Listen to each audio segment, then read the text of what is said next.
AHPND adalah salah satu penyakit yang dapat menyerang udang. Penyakit yang disebabkan oleh bakteri ini memiliki dampak kematian tinggi sehingga berdampak pada penurunan produksi serta kerugian finansial pada industri budidaya. Lalu, apa saja ciri-ciri AHPND udang? Dan bagaimana cara mengatasi AHPND? Penyakit AHPND atau Acute Hepatopancreatic Necrosis Disease merupakan penyakit udang yang disebabkan oleh bakteri Vibrio parahaemolyticus. Penyakit AHPND ini dikenal juga dengan Early Mortality Syndrome (EMS) yang menyerang stadia post-larva dan menyebabkan kematian hingga 100% dalam 20-30 hari setelah penebaran. Gejala udang yang terkena penyakit AHPND.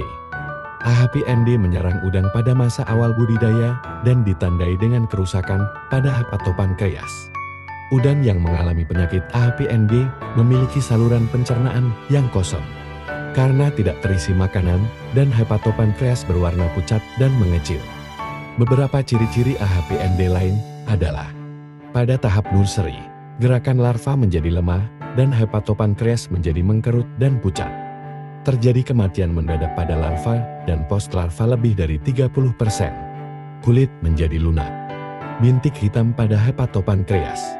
Udang berenang berputar. Kematian dapat terjadi pada hari ke-10 setelah tebar, dan udang yang lemas akan tenggelam ke dasar kolam. Ciri-ciri tambak yang berisiko terjangkit AHPND. Penyebaran penyakit AHPND udang dapat beragam, yaitu melalui air, induk, ataupun pakan. Penyebaran melalui induk disebabkan oleh induk udang yang digunakan telah terinfeksi AHPND dan akan menyebar ke telur yang diproduksinya. Penyebaran melalui pakan terjadi akibat sumber pakan tersebut terkontaminasi bakteri patogen AHPND dan terbawa pada pakan udang yang diproduksi. Terdapat beberapa ciri tambak yang berisiko tinggi terjangkit penyakit AHPND. Pastikan Anda menjaga kualitas tambak agar tidak memiliki ciri berikut.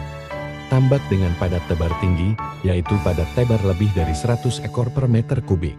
Tambak dengan salinitas tinggi, yaitu lebih dari 20 ppt. Kualitas air dalam tambak yang buruk. Persiapan tambak yang kurang sempurna. Kualitas pakan yang buruk. Tambak dengan konsentrasi zat organik yang tinggi. Oksigen terlarut DO yang terlalu rendah. Tambak dengan keragaman plankton yang rendah. Setelah mengenal ciri-ciri AHPND, serta ciri-ciri tambak yang berisiko terjangkit AHPND, kini saatnya mempelajari cara mengatasi AHPND jika sudah terlanjur menginfeksi udang di tambak Anda. Pertama, udang yang sudah mati terjangkit AHPND harus didesinfeksi menggunakan kaporit 100 ppm. Selama 3-7 hari kemudian dikubur.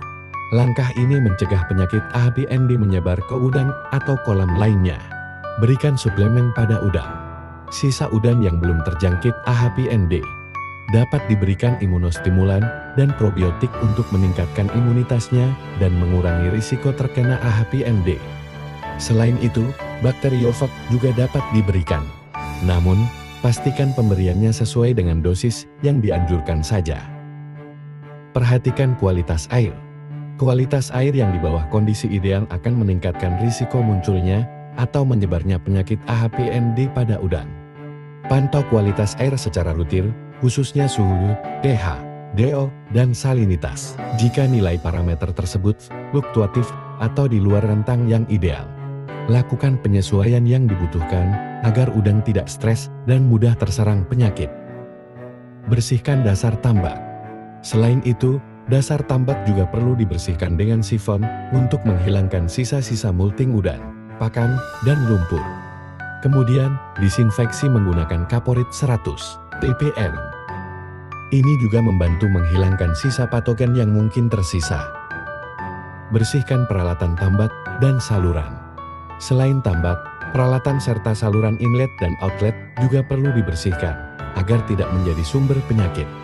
Desinfeksi peralatan tambak seperti kincir, anco, dan peralatan lainnya dengan kaporit 100 ppm. Kemudian, saluran inlet dan outlet dikeringkan dan diberi kapur tohor 2 ton per hektar. Periksa ulang kondisi tambak sebelum tambak digunakan kembali untuk siklus berikutnya. Lakukan pemeriksaan ulang pada dasar dan dinding serta sumber air untuk memastikan semua sudah bersih.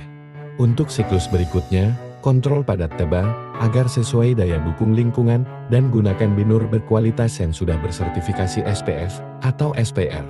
Selama budidaya, jaga kualitas dan kuantitas pakan dan tetap lakukan monitoring kualitas air secara rutin.